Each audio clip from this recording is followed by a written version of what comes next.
주식의 인싸가 되고 싶다면 공부하라. 네, 주식의 인싸가 되기 위해서 오늘도 함께 공부를 해볼 텐데요. 교수님, 오늘 공부해볼 주제 무엇일까요? 예, 오늘 우리가 공부할 주인공은 바로 재생에너지인데요. 이 주린이, 이 재생에너지라는 단어 들어봤어? 그럼요. 바이든 정부 들어서 가장 주목받는 섹터죠. 그치?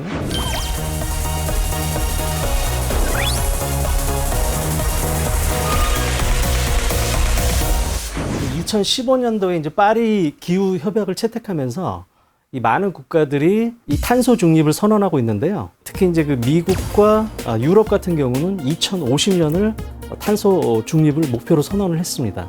이 중국 같은 경우는 약 10년 정도 늦습니다.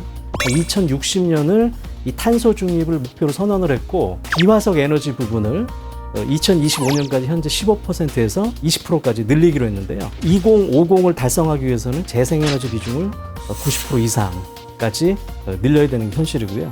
이 글로벌 국가들뿐만 아니라 유수의 업체들, 구글, 애플, 페이스북, 이런 업체들이 동참을 하고 있는데 RE100이라고 있거든요. 필요한 전력량의 100%를 이 재생에너지로 조달하는 걸 말합니다. 이 개별 기업들이 이렇게 동참하는 거는 이 시장이 상당히 커질 수 있다는 거죠. 이 재생에너지의 가장 큰 축은 태양광과 풍력인데요.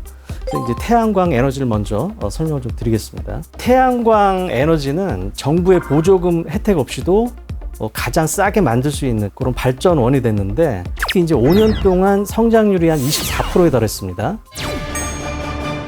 태양광이 다른 재생에너지보다 이렇게 급격한 성장을 이룰 수 있었던 거는 LOC의 급격한 하락이다. 발전 비용이 많이 싸졌다. 그래서 2010년을 100으로 봤을 때 2019년에 거의 17까지 떨어졌거든요. 그러니까 엄청나게 떨어진 거죠. 그리고 이제 미국 같은 경우는 아시다시피 그 셰일가스가 많이 나잖아요. 그래서 가스 발전이 제일 싼데 이 태양광 발전이 거의 가스 발전에 비견할 정도로 지금 가격 경쟁력이 상당히 생겼다. 이렇게 지금 보시면 될 것 같고요. 그래서 이제 글로벌 태양광 시장 같은 경우에는 작년에 800기가와트였습니다. 요게 2025년까지 1600기가 성장이 될 것으로 지금 예상이 되고 있고요. 특히 이제 그 국가들에 있어서 이제 전체 발전원 중에서 태양광 비중은 아직 2.6%밖에 안 됩니다. 2035년까지도 한 20% 정도 달성할 걸로 보고 있거든요. 그러니까 2050년까지 이 태양광 발전 부분에 거의 5조 달러를 투자가 아마 예상이 될 거예요. 태양광 같은 경우도 대다수 상위 업체들이 다 중국 업체입니다. 미국 입장에서 볼 때는 중국이랑 지금 싸우고 있는데 중국을 키워주면 안 되겠죠. 자, 그렇기 때문에 우리는 중국산 제품을 수입 안 할 거다. 지금 이런 식으로 추진을 하고 있어요. 그러면은 수혜는 특히 이제 한국 업체들이 입을 수 있다. 하나솔루션입니다. 이 하나솔루션은 석유화학 회사였는데 2012년도에 그 세계 3위의 독일 큐셀을 인수를 했어요. 지금 매출 구조가 이 태양광이 한 40%, 케미칼이 한 40%, 첨단 소재가 10%, 그다음에 이 갤러리아 백화점도 있거든요. 여기다 한 5% 정도. 태양광의 주력 제품은 이 셀과 모듈을 생산합니다. 이 셀과 모듈도 역시 중국 업체가 지금 다 장악을 하고 있어요. 근데 미국에서는 안 쓰겠죠. 자, 그래서 이제 미국에서는 이 하나솔루션이 1등이다. 이렇게 보시면 될 것 같고요. 그 다음에 이 셀과 모듈만 하면은 이 부가가치가 떨어지기 때문에 다음 단계인 발전소, 디벨로퍼까지 이 하나솔루션이 확장을 하고 있다. 그 다음에 이제 케미칼 부분이 캐시카우인데요. 지금 올해 이제 화학 시장이 지금 상당히 좋잖아요. 그렇기 때문에 전년 대비 상당히 증가를 할 수 있다. 또 이제 추가적으로 케미칼 쪽에서는 그 수전의 수소를 생산을 하고 있고, 첨단 소재 부분에서는 수소 저장 탱크로 사업 영역을 확대하고 있다. 그렇기 때문에 케미칼이 캐시카우, 그 다음에 수소까지 그렇게 확장을 한다. 이 업체의 밸류에이션도 그렇게 비싸지가 않습니다. 1분기 영업이익이 한 2,500억인데 전년 동기 대비 한 60% 증가를 했고, 시가총액 자체도 7배 정도밖에 안 됩니다. 그렇기 때문에 이 태양광만 이 턴어라운드 하면, 특히 하반기 때 아마 턴어라운드 할 것 같거든요. 그래서 다시 한번 이 부각받을 수 있는 주식이다. 그 다음에 이제 OCI인데요. OCI 같은 경우는 제일 원재료인 폴리실리콘 생산업체인데, 이게 한 몇 년 전만 해도 거의 세계 3위권이었어요. 근데 여기도 온갖 중국 업체들이 지금 뭐 캐파를 늘려가지고 좀 밀렸어요. 시장 점유율은 한 10%입니다. 이 신장 지역에 대한 이슈, 그런 것 때문에 이 폴리실리콘 가격이 매주 급등을 하고 있어요. 작년 그 중반 저점이 한 6불대였는데 지난주 기준으로 거의 한 30불대까지. 이 폴리실리콘의 원가 경쟁력은 이 전기료, 값싼 전기료에서 나오는데 이 말레이시아가 가장 싼 축에 속하거든요. 이 회사 같은 경우도 이 말레이시아에 5에서 6만 톤 정도 지금 증설을 지금 예정하고 있기 때문에 이 수익성은 더 높아질 거다. 자, 근데 이제 문제가 하나 있었는데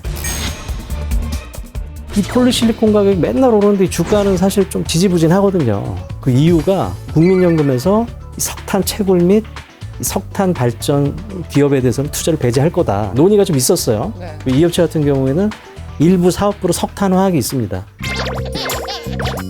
지난주 금요일 날 최종적으로 발표를 했어요. 기존 거는 상관이 없고 신규 석탄 화력 발전소 건설만을 투자 배제 대상으로 한다. 자, 그래서 이제 이 주식이 눌렸던 것도 특히 연기금 쪽 기관 매도가 좀 상당히 좀 많았는데 그게 상당히 좀 완화될 수가 있다. 자, 그러면은 이 매주 발표되는 이 폴리실리콘 가격을 따라서 아마 투자를 하시면 될 것 같고,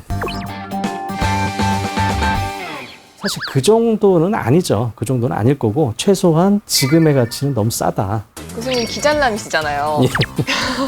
그러면은 둘 중에 기관이 좀 더 좋아할 만한 쪽이 있을까요? 하나솔루션은 조금 이제 그 태양광이 돌아서는 게 이제 하반기 이후거든요. 네.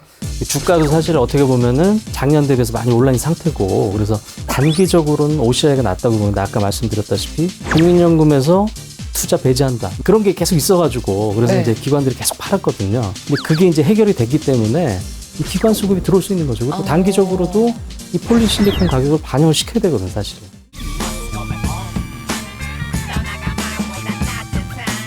그럴 가능성이 있다. OCI를 사야겠군요.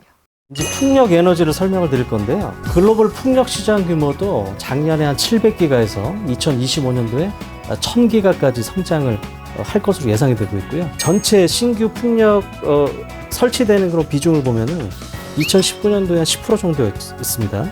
2025년도만 가도 거의 20%까지 상회할 것으로 좀 예상이 되는데, 풍력은 이 육상 풍력과 해상 풍력으로 나뉩니다. 해상 풍력이 성장성이 훨씬 높고요. 그리고 공간의 제약을 거의 받지 않는다. 제일 중요한 거는 바닷바람 자체가 육지보다 훨씬 세고 일정합니다.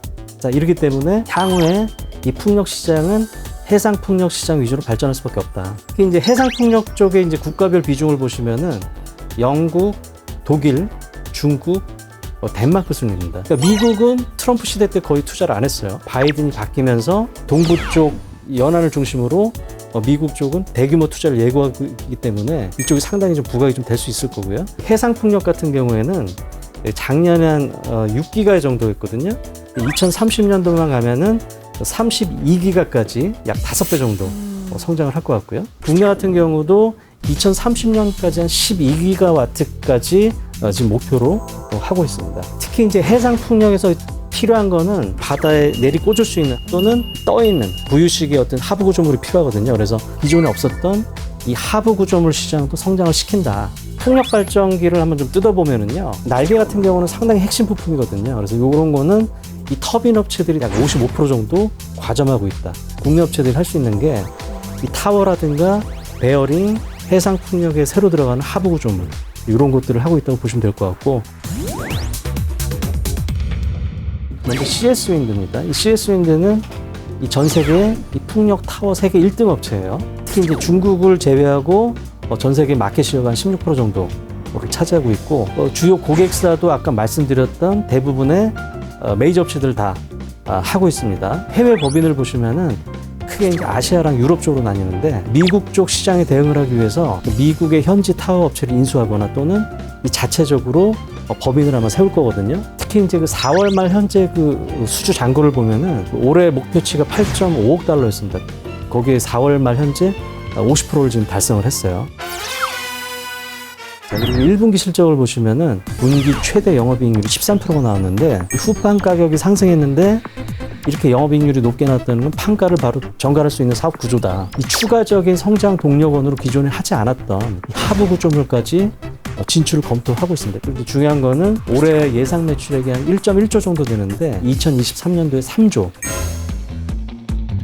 고성장주의 전형이 아마 될 수 있는 주식이다, 이렇게 좀 보시면 될 것 같고요. 자, 그 다음에 삼강 M&T입니다. 이 회사 같은 경우는 이 산업용 파이프인 후육관관, 주로 이제 철강이라고 보시면 돼요.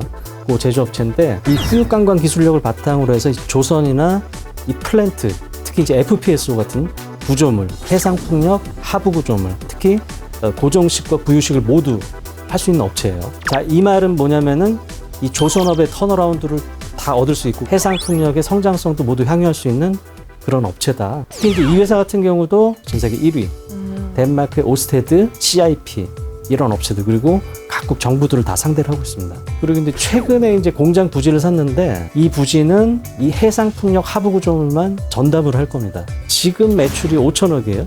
근데 이게 풀 캐파로 가동할 때는 매출이 1조가 찍히거든요.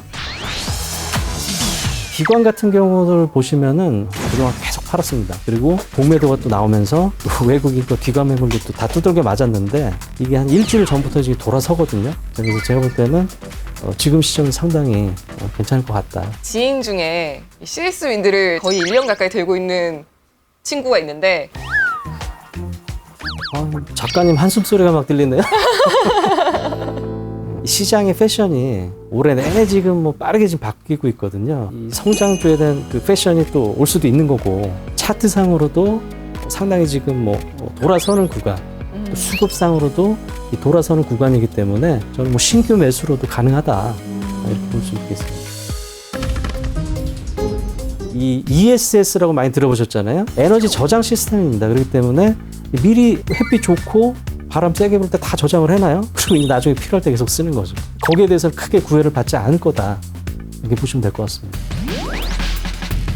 이 태양광 같은 경우는 사실 이 밸류에이션 부담이 크게 없어요. 이 풍력은 아까 말씀드렸다시피 뭐 1년, 2년마다 막 배로 막 뛰는 고성장주기 때문에 이 밸류에이션 자체가 비쌉니다. 이 고성장주는 올해 내내 지금 사실 좀 안 좋았죠. 앞으로도 뭐 이제 그 뭐 테이퍼링 뭐 이슈가 나올 거고 향후의 변동성이 좀 커질 수 있을 텐데, 제가 볼 때는 이제 중장기적으로 투자를 하신다면은 그때는 좀 바로바로 좀 저점 매수를 한다 그러면은 향후에 좀 좋은 수익을 얻을 수 있을 것 같아요. 네, 오늘은 심우재 고수님과 함께 신재생 에너지 분야에 대해서 공부를 해봤는데요. 방송을 보시다가 심우재 고수님과 함께하고 싶으신 분들은 아래 번호로 전화 문의 주시거나 카카오톡 채널에서 고수회전 심우재를 검색하시고 친구 추가해주세요.